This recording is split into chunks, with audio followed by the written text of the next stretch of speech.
Hello everyone, my name is Amir Hossein Kargaran. I'm a student at Isfahan University of Technology and I'm going to talk about our paper Wide-AdGraph. This is a joint work with collaborators from my university, University of Savoie Mont Blanc and Chavosh City.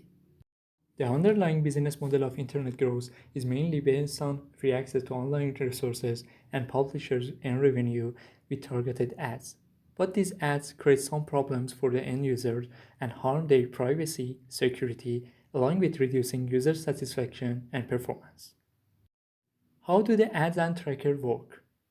There are different technologies for trackers to trace the users. Lots of information is needed for the operation of website, like IP address and cookies of user's browser. However, this information can be used to trace the users. Every time a user opens a website, the browser makes, along with the request to the web server, several other requests to the other servers that inform them of the visit of the user. By gathering this information, the advertiser generates a profile for the user and propose him a targeted ad. The solution to prevent this is to block ad and tracker elements and requests. Thanks to the ad blocking community, there are many tools that mostly serve as browser extension for the end users to block ads and trackers. These tools mostly work with a kind of rule list called filter list. Now, what are these lists? The filter list define a set of rules that might be based on keywords or specific patterns. These lists are maintained manually by a large community of users and have to be updated frequently to adapt to behavior change of trackers that find themselves on the filter list. This causes issues with the scalability of filter list. Manually updating causes a long time delay to add a new rule and also reduces the accuracy of filter lists. Also, ad blockers have to check a large number of rules, resulting in large delay. Therefore, filter lists have to be regularly purged from non-pertinent rules that slow the browsing experience. Both scalability and accuracy issues point toward the importance of the developing automated ways for detecting ad trackers and managing filter lists in an efficient way. For this purpose, machine learning techniques were proposed. First solutions solve the scalability and accuracy, but unfortunately they operate in network or JavaScript layer in isolate.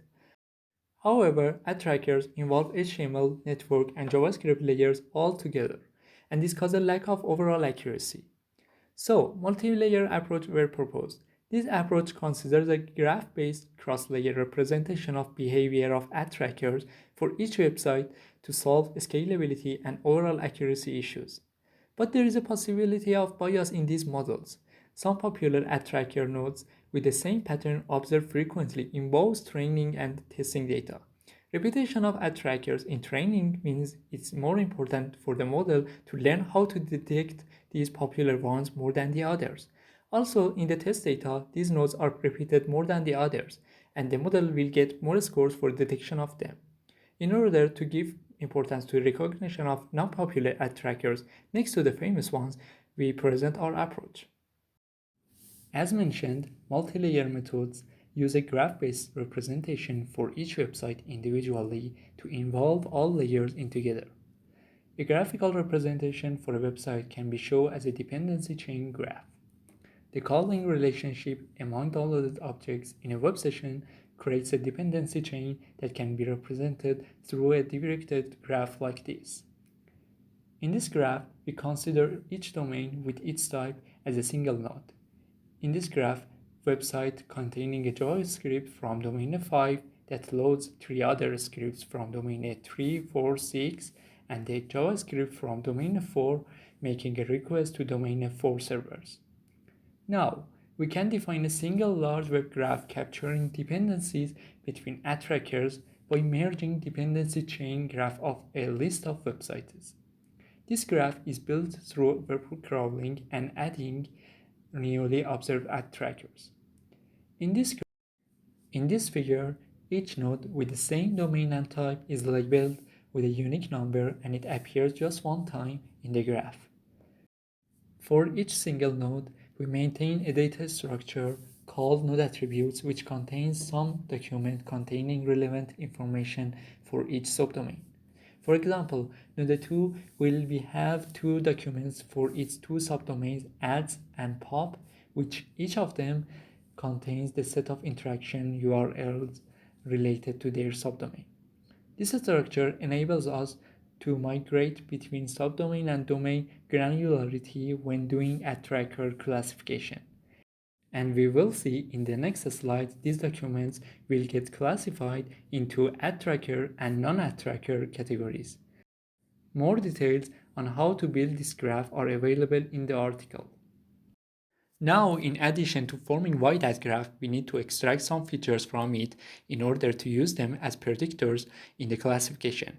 These features can be of two types: content features and structural features. Content features that only depend on individual interactions, and structural features which are obtained over the Wide-AdGraph and represent the global relationships between nodes in the graph.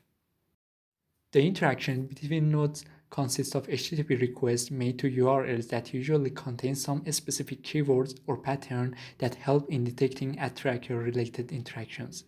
We have considered for each potential ad tracker subdomain two types of content features to extract: engineered features and keywords.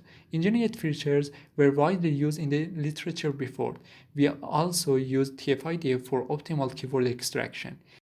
It can be observed that some keywords are more prevalent in ad trackers. In addition to content features, we extract for each node in the Wide-AdGraph some structural features using the reflex algorithm. This algorithm uses a recursive procedure to compute a representation for each node by aggregation of other node representations. So after some iteration, each node contains information from the whole graph. In the first step of the algorithm, the representation of each node is initialized with some basic features. We selected some graph features for initializing node in reflex algorithm. For the algorithm to be effective, these features must have different distribution in different ad tracker and non-ad tracker groups.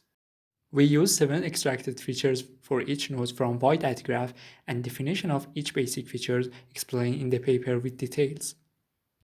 We show in 3 figs a preliminary analysis of 3 of 7 features we are using as basic features. Right figure shows the proportion of third-party subdomains that are labeled as tracker and non-ad trackers for each value of degree. As it can be observed, subdomains with a global degree less than 10 are mostly in the non-ad tracker group, while the proportion inverses for the degree larger than 10. We observe the same pattern for the in-degree and out-degree. In middle figure, the CCDF of the direct coverage obtained over the two classes of subdomains. This graph shows the direct coverage is more discriminative than the overall degree. Nevertheless, a relatively large proportion of ad trackers still have direct coverage that is small. And the left figure makes the analysis for the indirect coverage. Despite of shortcomings of filter lists, we use them as ground truths, and we label a subdomain as ad tracker if at least one of the URLs belonging to this subdomain has been blocked by the filter lists.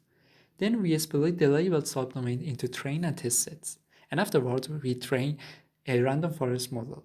Also, we use tenfold cross-validation to choose hyperparameters.